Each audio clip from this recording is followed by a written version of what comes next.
Hey there, welcome to Bent on Better, and in this video we are tackling activating proper muscles before deadlifting. So this is the second video out of 3 that you might be watching to maximize the benefit you're going to get from your deadlifts. You should have already gone through mobility, and at this point we're going to focus our attention now on activating all the proper muscles to make sure that you have the best, strongest deadlift and the safest deadlift possible for your training today.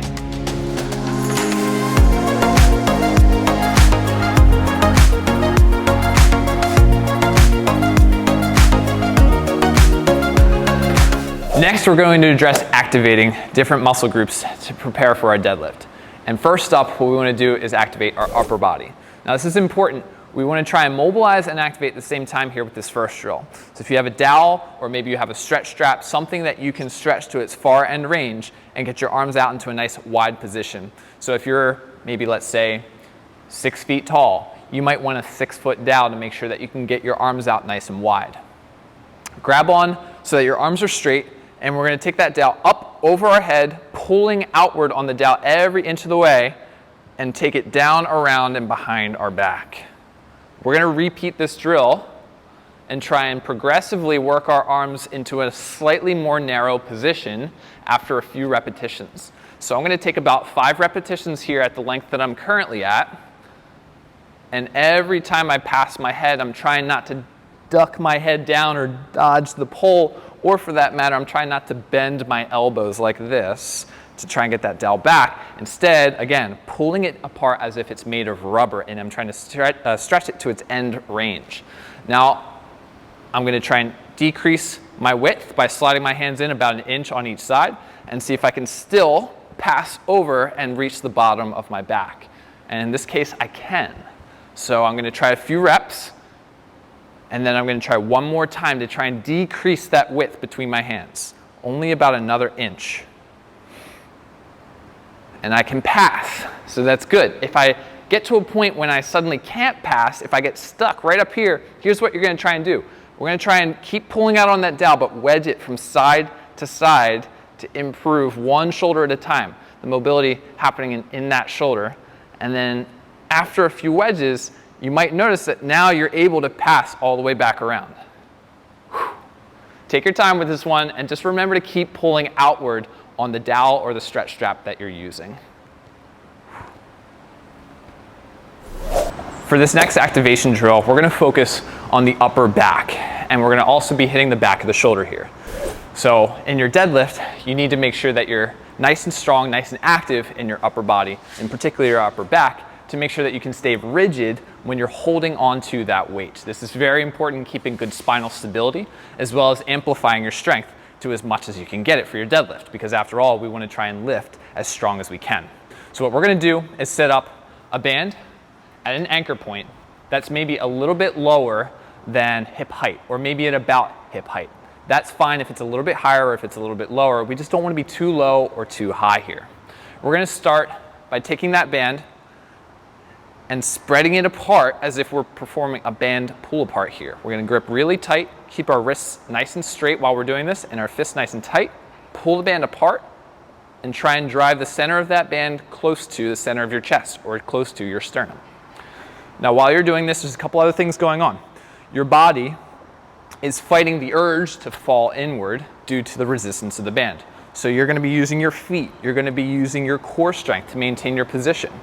After we perform anywhere between about 5 and 10 reps, depending on your pace and your intensity here, we're going to switch to a down position like this. And we can turn our fists down to the ground. We can step back maybe a little bit more because this is a little bit of an easier pull. These are inverted V's. And what we're working on here is now the posterior shoulder. So you probably feel this in the back of your upper arms. After we complete, again, about 5 to 10 reps there, now we're going to shift our focus to overhead. And for this, you want to make sure that you're constantly pulling apart and back on the band as you work your way overhead. So as you pull up, you're going to separate out and back at the same time.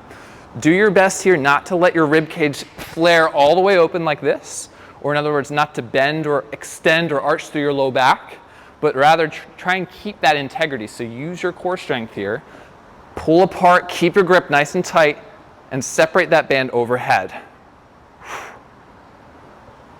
A few repetitions of this and you'll notice it's going to start to burn really quickly. particularly in this area of our upper back.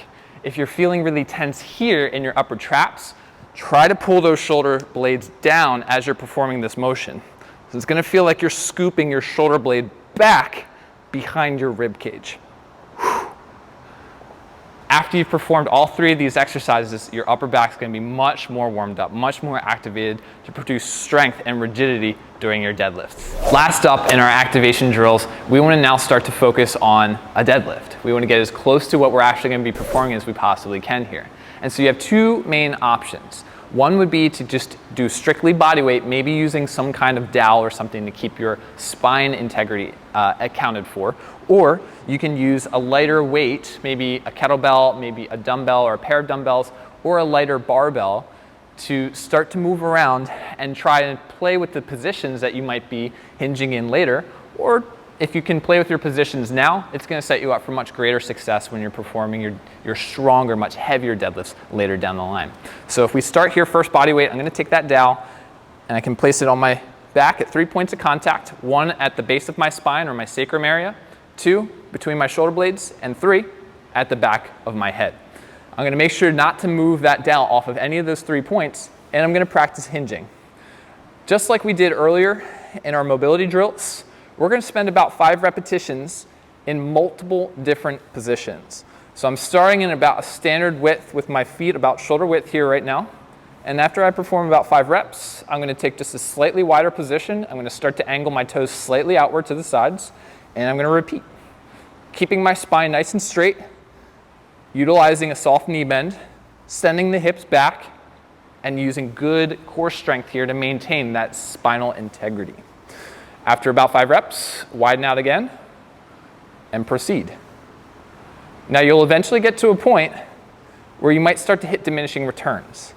So if you go too wide too fast, what you might notice is that as you go to hinge, if you're unable to bend your knees, they might collapse inward like this, and you might start to utilize the inside of your foot. You don't want that to happen. You want to actively be pushing the floor apart with your feet. It'll feel kind of like you're sending pressure toward the outer edges of your foot, all while keeping your foot down, strong, equally balanced on the ground. Now, if you're using weight, same principles apply here. Get started in that more narrow position.